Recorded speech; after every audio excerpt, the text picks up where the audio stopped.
أهلا بكم من جديد. بدأ رحلته في الإمارات براتب 20 درهم يوميا، ولم يكن له إلا الإصرار والرؤية الواضحة.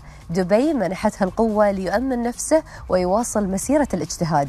هذا هو عنوان التجربة التي خاضها مع التحديات نمير خان، رئيس مجلس إدارة جمعية ميناء فنتك ومؤسس شركة فلس لقيادة إحدى أهم المؤسسات في مجال التكنولوجيا المالية في الشرق الأوسط وأيضا شمال أفريقيا. نعم، تفاصيل هذه التجربة الملهمة تستعرضها هالة بعنوان في فقرة موطن الحلم والإنجاز مع رائد الأعمال نمير خان، حيث تطرق اللقاء كذلك إلى التحولات الكبرى في التكنولوجيا المالية ودور الاستدامة في تعزيز الاقتصاد، وكيف ساعدت الإمارات في تمكين رواد الأعمال لتحقيق أحلامهم. نتابع.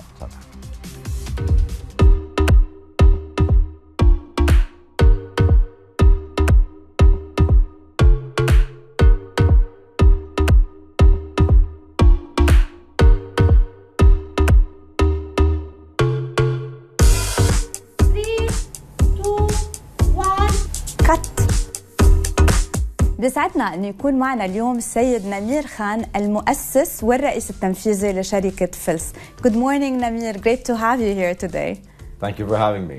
Thank you. Namir, as a chairman of Meenah Fintech Association, you have an end-to-end, I think, 360 degrees intel, knowledge transfer, everything about the ecosystem when it comes to fintech in the Meenah region. What can you tell us more about where we're heading in terms of fintech?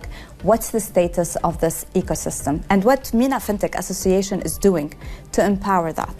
Hala, thank you for having me, first of all. And Pleasure. Second, in terms of the Meenah Fintech Association, I would start from the inception. Yes. Inception was 2018 when we started the Meenah Fintech Association. And we've always been driving the agenda for fintech, not just in the UAE, but out of UAE for across the Middle East and North African markets. For the past 8 years, we've been representing the Middle East and North Africa region and its opportunity on multiple global platforms, collaborations, working with different regulators across the world, not just limited to the region. Today, the association is proudly working with 22 central banks, regulators across the region. And a large community, which started from UAE in 2018, now comprising of 26,000 plus members. Impressive.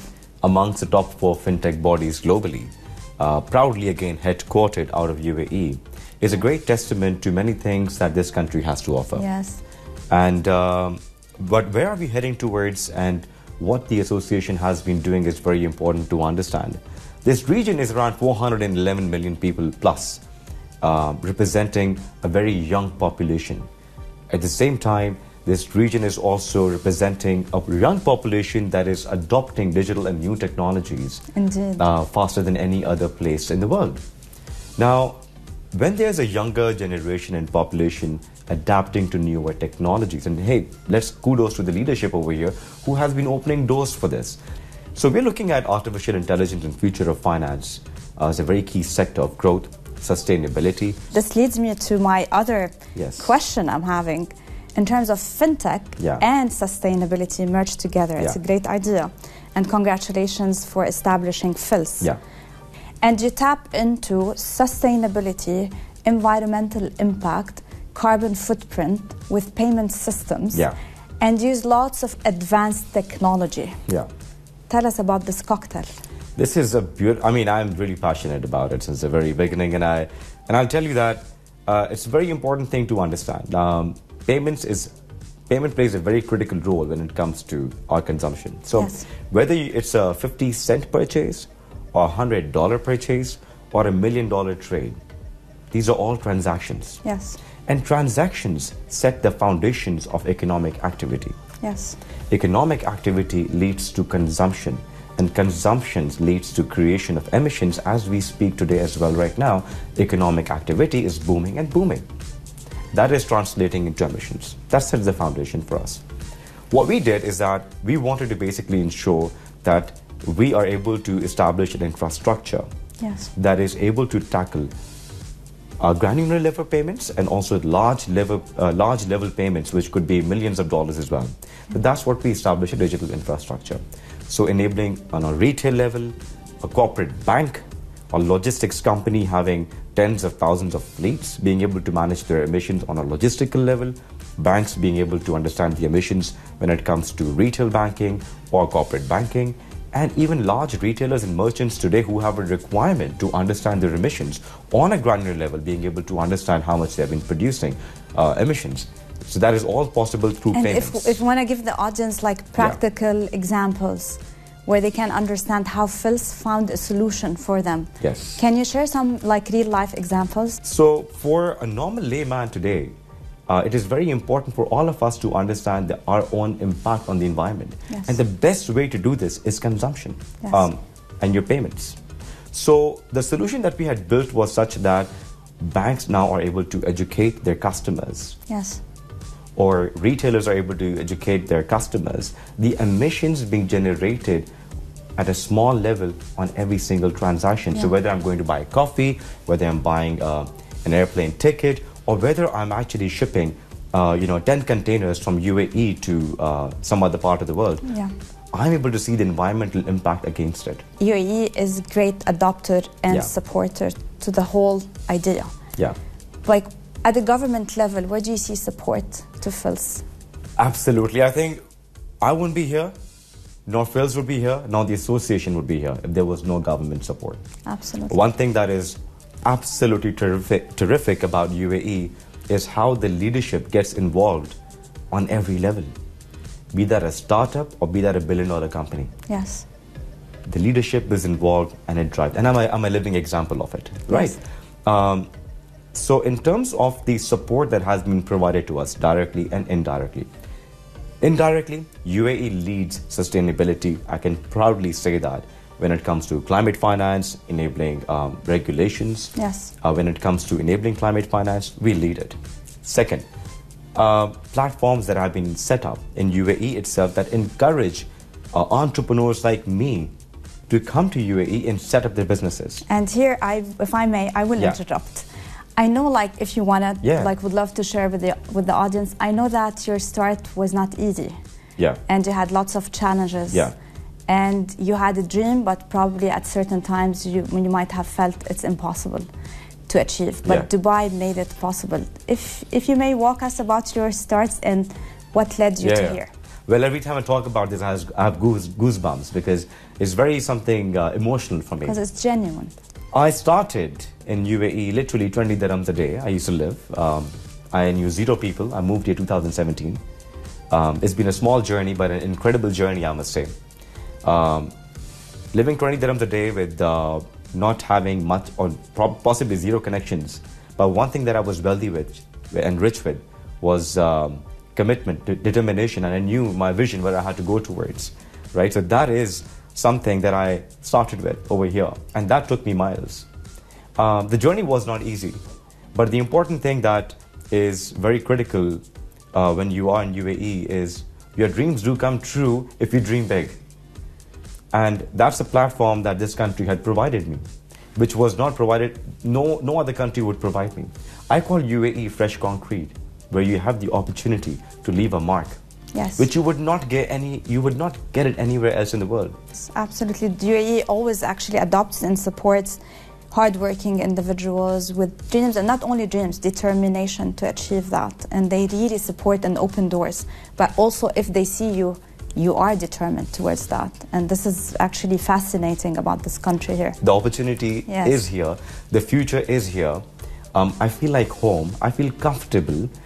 And why else would I go anywhere else when this feels like home to me? Absolutely. And it is home for me. Because what I have achieved in 8 years in this specific country, I would not be able to achieve anywhere in this world. Absolutely. And this actually, as a wrap-up of the wonderful conversation, sustainability, ESG, CSR, all these big, titles, United Nations sustainability goals. We know that UAE is the first adopter and always ahead of the curve and all of that. Whenever there's something regarding this, UAE just hosts that, scale that, empowers these areas. Yeah. If I want to zoom in specifically into the ESG, and I know also you do things related to that, where do you see UAE heading when it comes to ESG? what's like, and I know they have a vision towards that, but in your point of view and what you see in the market, where we're heading? Coming to where the world is heading towards, it's a massive opportunity. Just in carbon markets, Hala, today, we're expecting the market to be, which was a report with Phils and PwC, a $100 billion market in carbon markets by 2030. Right now, it's around $4 billion. So yes. Almost 9.6x growth in the next 6 years. That's massive. Or next 5 years. The second is that this same market is going to be $250 billion by 2050. That shows humongous opportunity and growth over here. Of course. Third thing would be, if you look at the conversation that UAE is having, I always see UAE and in specific Dubai having these conversations on enabling sustainability on a granular level. Yes. Be that on eliminating plastic. Yes. Right? Be that in establishing funds to support fintechs enabling sustainability. Yes. One of the only countries that have such a strong humanitarian ground. Yes.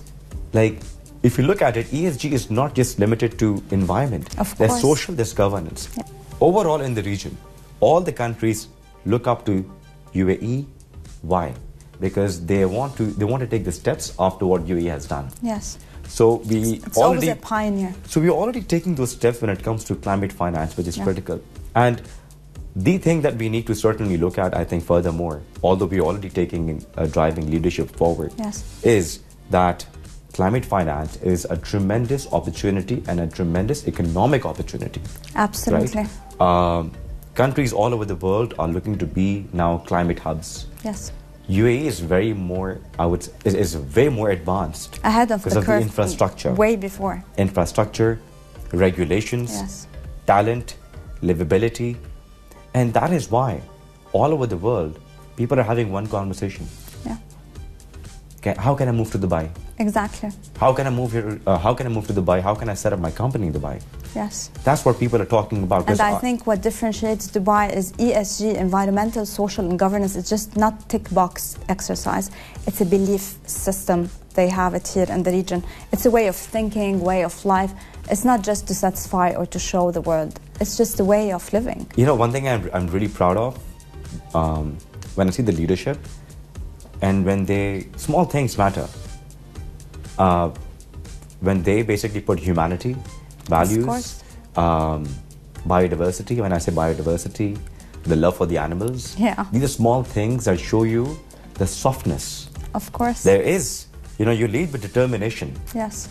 But there's compassionate leadership. Compassion, absolutely. So compassionate leadership is what differentiates not just a country. Yeah.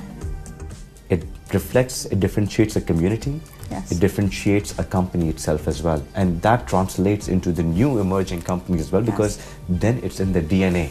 Yes, absolutely. Even for startups. Absolutely. What's a nice note to end our conversation.